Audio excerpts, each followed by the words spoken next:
Yeah. So one of the things that we're really doing while we're creating these different boss encounters is our goal is to create dynamic battles, right? And actually having tried to codify a lot of this process down into a blog post recently, I looked up the definition of dynamic because I like having a definition to kind of work with, and part of the definition of dynamic is that it can mean change, activity, or progress, which is, I think, the key thing that you noted, Adam. It's how do you create those micro goals that can give the players the signal that, first of all, their actions matter and that they're progressing, right?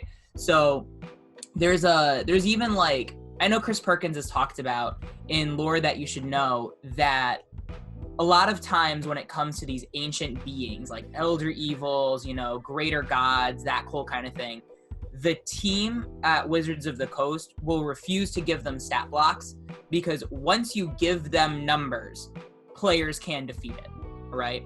So even if you make it an AC of 40 or something like that, and you make the stats ridiculous, somehow by giving the stats, players will find a way, So then the question becomes, what does defeating this threat mean? And there are plenty of RPGs we can look to that basically run this same structure, including Dungeons and Dragons, where how do you create a sense of progress? And that sense of progress, again, is micro goals. So to point to other examples that we can draw from, I just wrote down a few that I thought of off the top of my head. The very first one I thought of was Sin from Final Fantasy X, who that entire game is presented as this world-ending threat that never seems to stop. Eventually, how do you stop it? And it turns out it was technology in an airship, So the stages of that fight were, first you have to breach its outer skin, which is what you had mentioned. It's not about just going toe-to-toe and fighting it. It's about breaching an outer layer. Then it's about navigating the inside of it, right? Then it's finding some kind of core, which is something that is more on the levels of the heroes that they can reasonably defeat. So if you were to break down a formula of I want to run an Elder Evil, I want to run a God as a combat, those are kind of the ways you do it. And one of the ways that you can give yourself an out is by creating it as an anchor. So it's not like we defeated Hughes, the Elder Evil, and he's gone forever. Yeah. It's that Hughes was channeling his consciousness through something to our plane of existence. And that's the thing we're fighting and defeating. And if we lose this fight, the consequence is that he can take over this planet and merge, and now he becomes stronger, right? Yeah. So that way you're still giving the encounter weight without necessarily undermining the threat that an Elder Evil or some kind of major foe is presenting. Yeah, we had. That's why I like to use the terms of avatar, just because then it isn't literally Q's.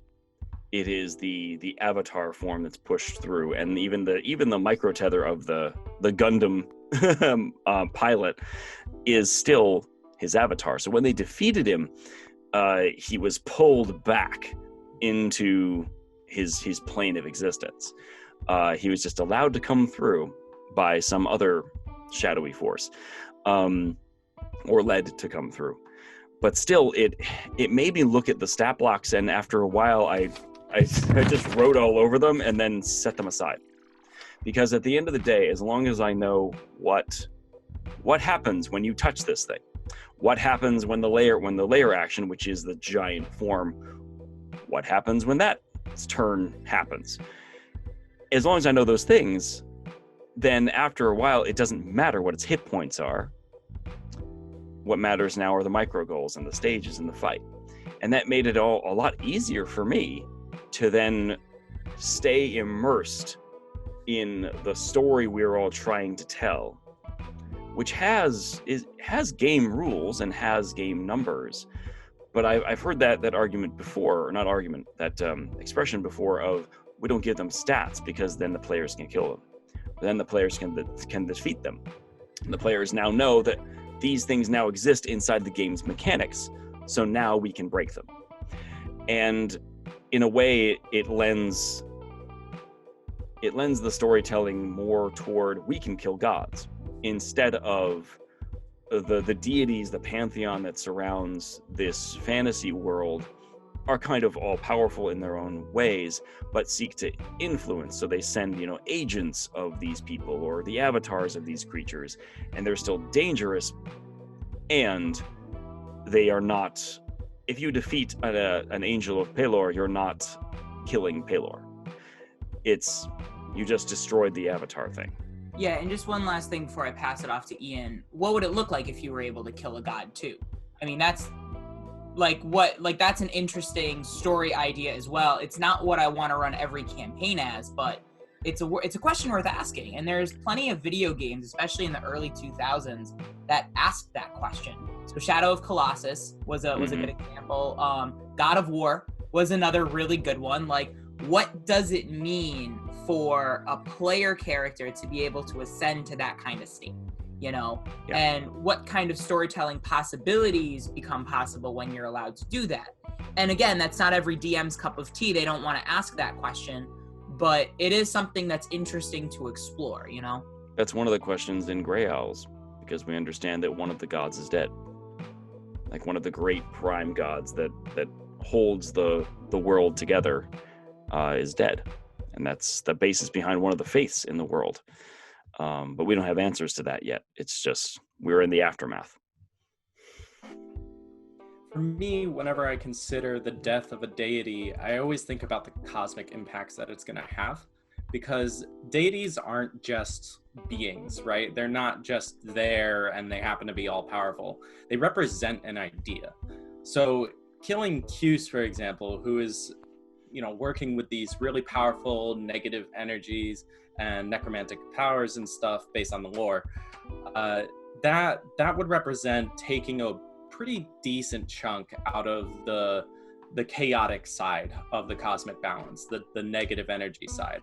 And so usually what happens, at least in my experience, whenever you kill something that represents one part of the scales, that means that the scales are going to tip in the other part's favor, no matter what.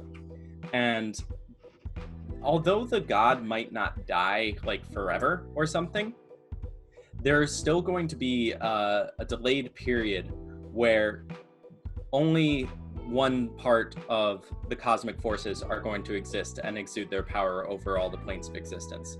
And that means that there's going to be some serious consequences, especially for the mortals on the material plane, because they're always going to be the ones witnessing this over thousands of years while the forces try to realign themselves. Kind of like in Avatar: Legend of Korra, where Vaatu and Rava are always fighting all the time, but neither can really destroy the other, because ultimately one of them is going to grow once again from the ashes inside of the remaining god, or spirit in that case. Yeah. So that's usually how I look at things. There was one other thing I wanted to mention, which was, it was interesting that you said there's this you'll never defeat it mentality, because it's a god. Either it has stats that are too impressive, or it has no stats and you just have nothing to hit, so to speak. And to me, that's interesting because it speaks to the idea that many adventure modules kind of propagate in D&D. For example, in Tyranny of Dragons, the desirable outcome is usually that Tiamat never rises, that you defeat the cult, not Tiamat. They prepare for that contingency by giving you the stats of Tiamat, and any DM, worth his salt will look at those and say, that's not, fair, just numbers wise, like we've been saying. However, personally, I think that the desirable outcome is actually to fight Tiamat. And for me, that's really cool, because you're fighting a god, but maybe you never kill her. Maybe when you bring her down to 0 HP, something happens and she is sent back to whatever plane of hell she was existing on at that time, and she gets trapped there again. So for me, I never say that my players can kill a god. I always say that they can fight a god, but they can never kill it. They can never destroy its essence, because they are mortals. They are player characters. Even at level 20, you're not, divine. you're not going to destroy the essence of an all-powerful cosmic deity. However, you can definitely push it back. You can stop it from coming back to your plane for however long you like. Kind of like with Alduin in Skyrim. Mm-hmm. They don't kill Alduin, and Alduin actually never really dies, as far as I understand it. Thank you so much for listening to some of our podcast highlights. This podcast is part of the Darkmoor Podcast Network. If you want to support the content creators, feel free to visit our Patreon, and please, game responsibly.